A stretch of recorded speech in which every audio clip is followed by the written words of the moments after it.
Hello students. दो दिन आपके लेक्चर नहीं डाल पाया था, थोड़ी तबीयत ख़राब हो रखी थी मेरी। स्टूडेंट्स, नेक्स्ट आपका टॉपिक है Jacobi identity for Poisson bracket. हमने पॉइजन ब्रैकेट कर लिया था और पॉइजन ब्रैकेट किस प्रॉपर्टी को सेटिस्फाई करता है, ये चीज़ें हमने कर ली थी। उसके बाद नेक्स्ट आता है state and prove Poisson identity for Poisson bracket, या ये बोल सकते हो आप Jacobi's identity for Poisson bracket. इसका प्रूफ हम बाद में करेंगे, पहले इसकी स्टेटमेंट पढ़ लेते हैं। If F G H R functions of Q I and P I, आपके पास तीन आपके पास दे रखे हैं। एफ जी एच तीन फंक्शंस दे रखे हैं, किस वेरिएबल के? क्यू आई और पी आई। तीनों के तीनों क्यू आई और पी आई पे डिपेंड करते हैं। देन ये कह रहा है एफ जी एच की product into F plus G H F plus H F G, तीनों का सम क्या होगा? Equal to 0। इसको बोलेंगे this is known as Poisson identity. Next आपका आता है पॉइजन थ्योरम।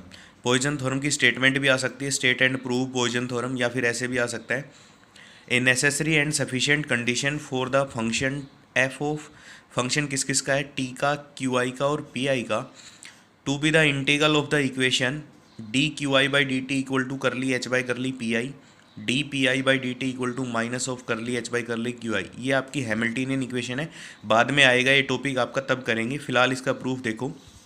ये कह रहा है कि नेसेसरी और sufficient condition for the function to be the integral of the equation, ये दो आपके पास इक्वेशन दे रखी है, वो फंक्शन इंटीग्रल होगा। वो क्या कंडीशन है? Is that curly F by curly T, F का टी के रेस्पेक्ट में partial derivative plus F H equal to कितना आना चाहिए? 0 आना चाहिए। देखो ये प्रूव करना है हमें। आपके पास गिवन ये इक्वेशन है, ये इक्वेशंस जो दे रखी हैं ये कह रही है कि इंटीग्रल तभी होंगी जब इस कंडीशन को ये क्या करेगा? सेटिस्फाई करेगा। देखो आपके पास फंक्शन दिया हुआ है, फंक्शन किसका दे रखा है आपके पास? टी का, क्यू आई का और किसका? पी आई का। आपके पास फंक्शन दे रखा है टी, क्यू आई और पी आई का। हम कह देंगे, ये कह रहा है कि प्रूव करो इफ़ एंड ओनली इफ़ में कंडीशन है, तो हम दोनों पार्ट एक साथ लेके चलेंगे, इफ़ एंड ओनली इफ़ लेके चलेंगे। ये फंक्शन कांस्टेंट होगा is equal to some constant, कब? इफ़ एंड ओनली मैं कह दूं कि इसका डेरिवेटिव किसके इक्वल होगा? 0 के इक्वल। तो मैंने लिख दिया है तब कांस्टेंट होगा जब D F by D T किसके इक्वल होगा? 0 के इक्वल। और डी एफ बाई डी टी क्या है? If and only if. इसका टी के रेस्पेक्ट में डिफ्रेंशिएशन करेंगे तो क्या आ जाएगा आपके पास? Curly F by curly T into D T by D T, वो 1 बन जाएगा। प्लस अब ये आपके पास i is equal to 1 to n है, तो समेशन आ जाएगा i is equal to 1 to n। अब देखो f का पहले किसके रेस्पेक्ट में? क्यू आई के रेस्पेक्ट में, और डी क्यू आई बाई कितना आ जाएगा? D T. प्लस f का अब किसके रेस्पेक्ट में? पी आई के रेस्पेक्ट में, और कितना आ जाएगा? डी पी आई बाई कितना? D T equal to 0। भाई ये चीज़ 0 है तो यहाँ से फंक्शन दे रखा है, इसका डिफरेंशिएशन कर लो विद रिस्पेक्ट टू टी, तो यही आपका डिफरेंशिएशन होगा। जब ये चीज़ 0 होगी तो इफ़ एंड ओनली इफ़ ये चीज़ भी 0 होनी चाहिए। अब देखो आपके पास गिवन इक्वेशंस हैं दो, क्या दे रखा है? ये हो जाएगा curly F by curly T plus summation I is equal to 1 to कितना आ जाएगा? n, और करली एफ बाय करली कितना? Q I. ये आपके पास गिवन था D Q I by D T किसके इक्वल था? करली एच बाय करली पी आई। तो इसकी वैल्यू लिख देते हैं, करली एच बाय करली कितना? पी आई प्लस करली F by curly P I, और ये भी गिवन था D I by D P I by D T किसके इक्वल था? Minus of curly H by curly कितना? क्यू आई। अब ये पार्ट इक्वल टू 0 होगा, तब हो जाएगा। अब देखो if and only if curly F by curly T plus summation I is equal to 1 to n, ये क्या आ गया आपके पास? Curly F by curly Q I into curly H by curly P I minus curly F by curly P I into curly H by curly Q I. कुछ याद आ रहा है? ये आपके पास क्या है? Poison bracket of function F H. यही तो होती थी, वहाँ पे फाई और साई होता था, तो फाई का क्यू आई के रेस्पेक्ट में, साई का पी आई के रेस्पेक्ट में, माइनस उसके बाद फाई का पी आई के रेस्पेक्ट में और साई का किसके रेस्पेक्ट में? क्यू आई के रेस्पेक्ट में। सेम वही चीज़ है, इक्वल टू क्या रहेगा? 0। अब इसकी वैल्यू पुट कर दो। इफ़ एंड ओनली इफ़ क्या रहेगा, करली F by curly T plus F of H की पॉइजन ब्रैकेट किसके इक्वल, 0 के इक्वल। प्रूफ हो गया। इफ़ एंड ओनली इफ चल रहा है मतलब नेसेसरी भी पार्ट प्रूव हो गया और सफिशिएंट पार्ट भी प्रूव हो गया। नेक्स्ट आपके पास थ्योरम दे रखी है बच्चों, state and prove Jacobi Poisson theorem. Jacobi Poisson theorem को प्रूव करना है। स्टेटमेंट क्या कहती है, if F and G are integral of equation, F and G are integral of equation of motion, then जो एफ जी होगा मतलब इन दोनों की प्रोडक्ट, या फिर ये बोल सकते हो poisson bracket of F of G is also an integral of these equation. Equation आपके पास क्या दे रखी है, D Q I by D T equal to curly H by curly P I, और D P I by D T equal to minus of curly H by curly कितना Q आई। अभी अभी हमने पढ़ा है कि F and G are the integral of equation of motion show. अब जब एफ ओनली था, जी नहीं था, तो आपके पास कितना आ रहा था, curly F by curly T, जो सफिशिएंट कंडीशन प्रूव की है, curly F by curly T plus F H equal to 0। तो यहाँ से एक इक्वेशन। दूसरी, जब जी इंटीग्रल ऑफ इक्वेशन है तो क्योंकि उसने लिखा था अगर इंटीग्रल होगा तो उस कंडीशन को सेटिस्फाई करेगा, अगर इस कंडीशन को सेटिस्फाई कर रहा है तो इंटीग्रल होगा। यहाँ पे दिया हुआ है ये इंटीग्रल है तो इस कंडीशन को सेटिस्फाई करेंगे। ये कंडीशन क्या थी, curly F by curly T plus F H equal to 0। तो यहाँ से आया curly F by curly T plus F H equal to 0, equation number 1। अब जी भी इंटीग्रल है तो curly G by curly T plus G H equal to कितना आ जाएगा, 0। ये आ गई आपके पास क्या, इक्वेशन नंबर 2। अब हमें दिखाना है क्या है, देखो आपके पास एक इक्वेशन आ गई, curly F by curly T plus F H equal to 0, equation number 1। उसके बाद curly G by curly T plus G H equal to 0, equation number आ गई कितनी, 2। अब आपको करना क्या है, एफ एच को हमें क्या दिखाना है, इंटीग्रल, सॉरी एफ जी को हमें इंटीग्रल दिखाना है। तो एफ जी को इंटीग्रल दिखाने के लिए आपको क्या दिखाना पड़ेगा, भैया इस कंडीशन को सेटिस्फाई करे ये वाला फंक्शन। तो क्या बन गया, करली F G by curly T plus कितना बन गया, अब आपके पास देखो एफ के साथ एच लगना है तो यहाँ पे एफ जी के साथ क्या लग जाएगा, एच इक्वल टू क्या दिखाना है, 0। अब हमें ये वाला पार्ट क्या दिखाना है, 0 दिखाना है। अगर ये हमने 0 दिखा दिया तो आपकी थ्योरम प्रूव हो जाएगी। तो लेके के चलो भाई, करली बाय करली टी, एफ जी की वैल्यू कितनी होगी भाई, एक बार एफ के रेस्पेक्ट में G as it is plus एक बार जी के रेस्पेक्ट में into F as it is, यही होगा, इक्वल टू। अब curly F by curly T, curly F by curly T की वैल्यू क्या आ जाएगी आपके पास, देखो यहाँ से देखो, curly F by curly T equal to कितना आ गया, माइनस ऑफ एफ एच। तो यहाँ से रख दिया हमने कितना, minus of F H, equation number 1 से, इनटू कितना आ गया ये G, plus curly G by curly T की वैल्यू यहाँ से माइनस ऑफ कितना, जी एच इंटू कितना एफ, ये आ गया। अब देखो यहाँ से ये बन गया आपके पास कितना, minus of F H into G plus minus of G H into F. अब आपने प्रॉपर्टी पढ़ी थी पॉइजन ब्रैकेट की, जब भी आपका माइनस ऑफ एफ एच लिखा हो तो आप उसको क्या लिख सकते हो, प्लस ऑफ एच एफ। और ये कितना आ गया आपके पास, जी प्लस, इसको क्या लिख सकते हो आप, अब देखो ये आपके पास क्या दे रखा है, ये आपके पास गिवन है F minus of G H into F. तो इसको आप क्या लिख सकते हो, एच जी और कितना एफ। तो ये आपके पास क्या आ गया, देखो यहाँ से, तो आपके पास बन गया करली of F ji by curly T किसके इक्वल आ गया आपके पास, ये आ गया एच एफ जी के बराबर plus F of H G के बराबर। ये वैल्यू आ गई आपके पास। अब देखो, अब हमें चाहिए क्या था, हमें चाहिए था curly of F, curly by curly T of F G plus F G H equal to 0। तो दोनों साइड हम क्या करेंगे, इसमें एफ जी एच ऐड कर लेते हैं, प्लस एफ जी इंटू कितना एच। तो ये आ जाएगा आपके पास एच एफ जी प्लस कितना F of H G plus कितना एफ जी एच। अब हमने पढ़ी थी थ्योरम जो आपकी पॉइजन आइडेंटिटी थी कि इन तीनों का सम क्या रहेगा, 0 के इक्वल। तो यहाँ से आ गया curly by curly T F G plus F G H equal to 0। अगर इसको सेटिस्फाई करता है तो बाई सफिशिएंट कंडीशन आप बोल दोगे F G is integral. Next topic आता है आपका बच्चा definition for a holonomic system with independent coordinates. आपके पास कोई होलोनोमिक सिस्टम दिया हुआ है with independent coordinates q1 q2 qn and the Lagrangian function l t qi और qi डॉट, ये इंडिपेंडेंट कोऑर्डिनेट्स हैं आपके पास। और लैग्रेंजियन फंक्शन आपका दे रखा है l ऑफ t qi और qi डॉट। अब लैग्रेंजियन फंक्शन जो था आपके पास वो आपके पास क्या दे रखा है, एल टी क्यू आई और Q I dot the integral W equal to integration T naught to T one L D T. ये क्या कहलाएगा, इज कॉल्ड द एक्शन। ये इंटीग्रल क्या कहलाएगा, आपका एक्शन कहलाएगा during the interval T naughts to T one. इस interval के अंदर ये इंटीग्रल आपका क्या कहलाएगा, एक्शन कहलाएगा। और जो एल डी टी है, L D T is called the elementary action. तो ये जो अंदर वाला पार्ट है ये तो एलिमेंट्री एक्शन, ये पूरा इंटीग्रल मतलब डब्लू आपका क्या कहलाएगा, एक्शन कहलाएगा। तो definition of action and elementary action.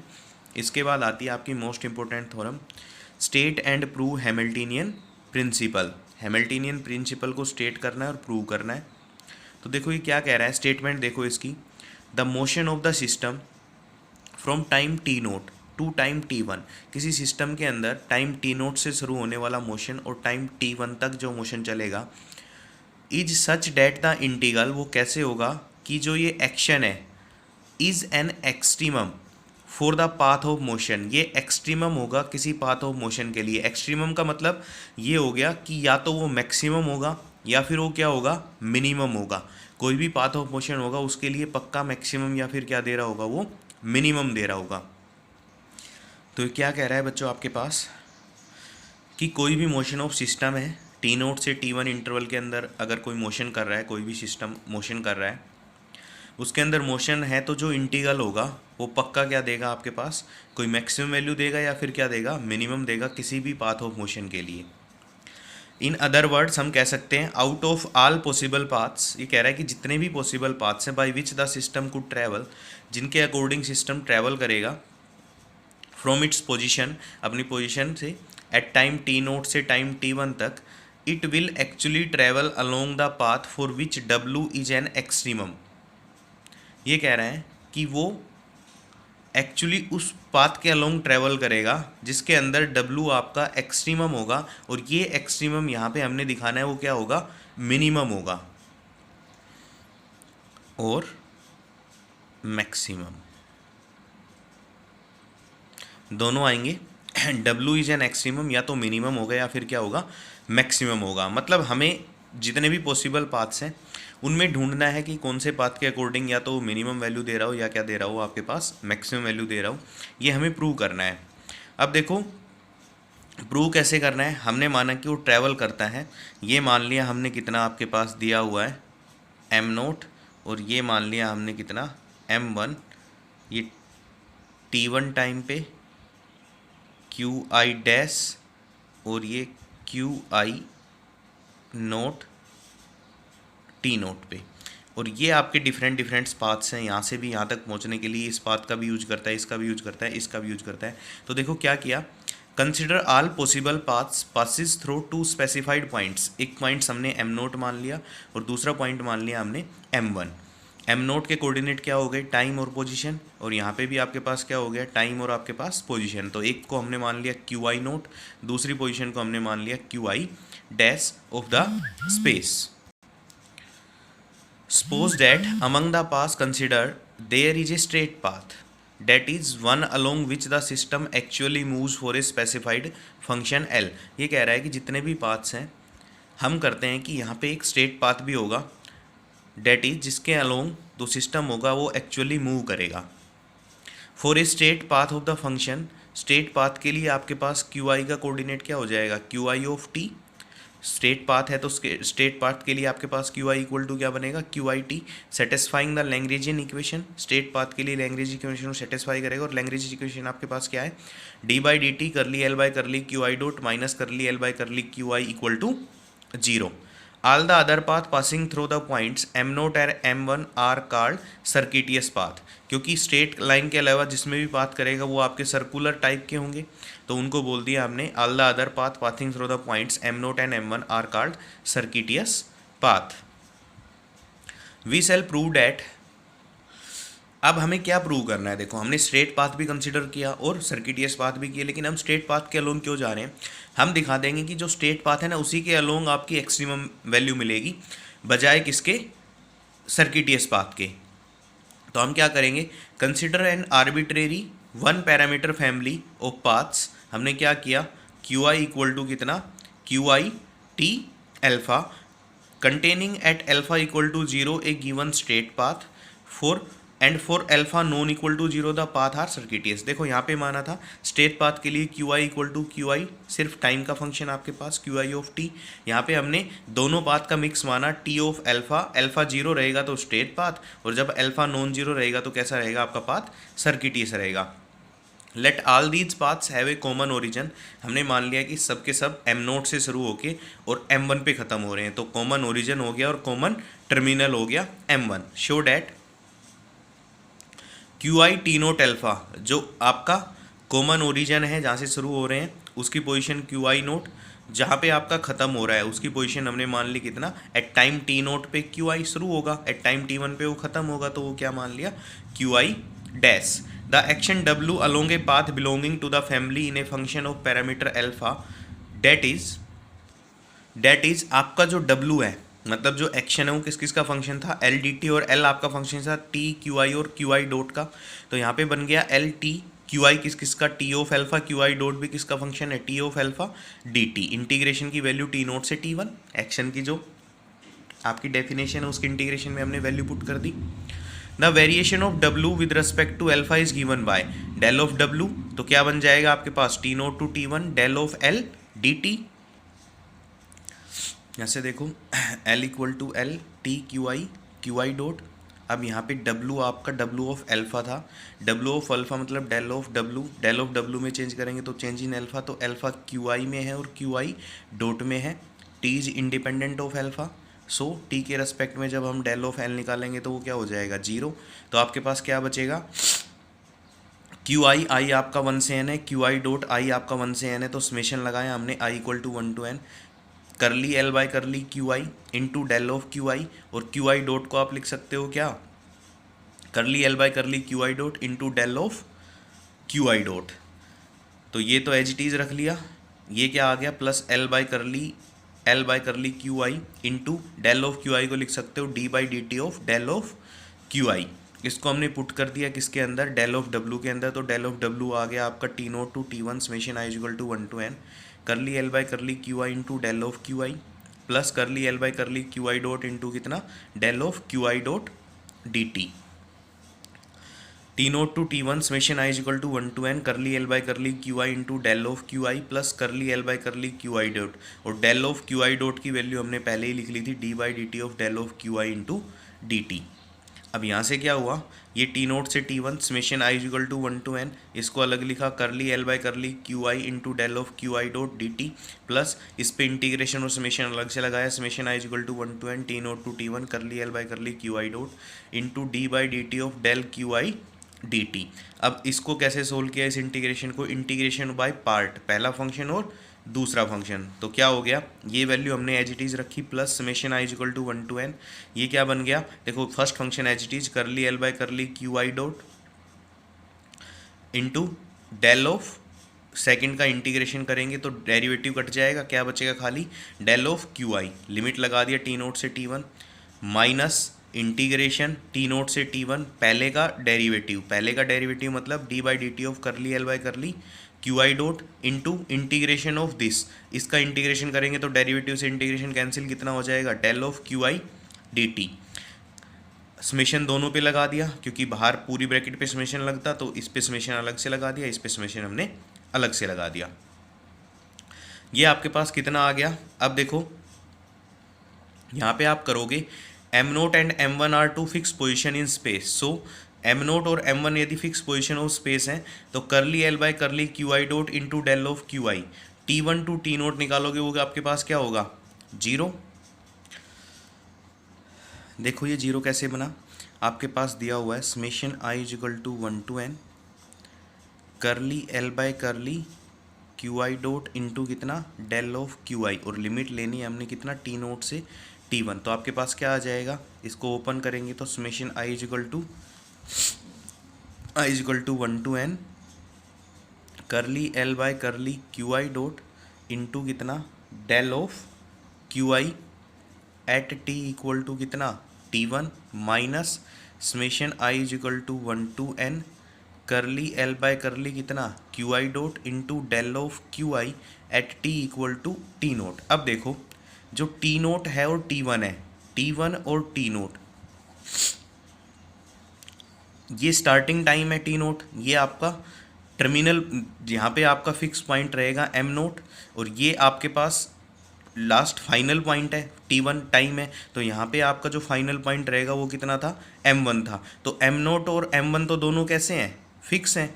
अगर ये दोनों फिक्स हैं तो चेंज इन पोजीशन तो आपके पास फिक्स ही रहेगी। तो जो भी सर्किटियस पाथ है और आपके पास जो भी स्ट्रेट पाथ हैं, स्ट्रेट पाथ जो दिया हुआ है और जो भी सर्किटियस पाथ है वो एक फिक्स पॉइंट से पास हो रहे हैं और फिक्स पॉइंट पे जाके ख़त्म हो रहे हैं। तो चेंज इन पोजीशन जो आएगा वो आपके पास कितना हो जाएगा, जीरो। तो del of Q I zero होते ही ये भी जीरो और आपके पास ये भी क्या आ जाएगा, जीरो आ जाएगा। तो यहाँ से ये वैल्यू आपके पास जीरो हो गई। तो बचा ये T naught to T one summation I equal to 1 to n curly L by curly Q I into del Q I D T, और माइनस ये। तो हमने यहाँ से टी नोट से टी वन बाहर ले लिया, summation I is equal to 1 to n, तो ये क्या बच गया curly L by curly Q I minus ये हो गया D by D T of curly L by curly कितना Q I dot into del of Q I बाहर आ गया इंटू कितना आ गया डी टी। तो यहाँ से क्या हुआ, फॉर ए स्ट्रेट पाथ के लिए लैग्रेंज इक्वेशन सेटिस्फाई करती है। तो यहाँ से क्या हो गया D by D T curly L by curly Q I dot minus curly L by curly Q I equal to zero. ये जैसे ही जीरो हुआ तो यहाँ से डेल ऑफ डब्ल्यू कितना आ गया, zero for straight path. This implies W क्या रखता है, स्टेशनरी फॉर स्ट्रेट पाथ। तो हमने प्रूव किया जो एक्शन है वो आपका स्ट्रेट पाथ के अलोंग ही क्या रखता है, एक्सट्रीमम वैल्यू रखता है। इसके बाद आता है converse of Hamiltonian principle. If for some path del of W zero then हमें दिखाना है वो पाथ स्ट्रेट रहेगा। अब देखो डेल ऑफ डब्ल्यू यदि जीरो है तो from the above theorem we get, हमने डेल ऑफ डब्ल्यू की वैल्यू निकाली थी। अगर ये जीरो इसका मतलब इंटीग्रेंट की वैल्यू क्या होगी आपके पास, जीरो होगी। तो हमने टी नोट से टी वन ये जीरो रखा। Since variation del of Q I are arbitrary, so ये जो होगा इंटीग्रेंट अंदर ये वाला, क्योंकि ये तो आर्बिट्रेरी है तो ये वाली चीज़ क्या रहेगी, जीरो रहेगी। ये जैसे ही जीरो रहेगा तो आप बोलोगे लैग्रेंजियन इक्वेशन क्या कहती है, स्ट्रेट पाथ के अलोंग ये क्या होता है आपके पास, इक्वल टू जीरो। तो यहाँ से प्रूव हो गया कन्वर्स ऑफ हैमिल्टनियन प्रिंसिपल। तो यहाँ तक करना है आपको आज, आगे कल कराएंगे। थोड़ी वॉइस की प्रॉब्लम हो तो उसके लिए ऑलरेडी मैं आपको पहले ही बता रहा हूँ मेरी तबीयत थोड़ी ठीक नहीं है, तो वॉइस की प्रॉब्लम हो तो थोड़ा एडजस्ट कर लेना। Thank you.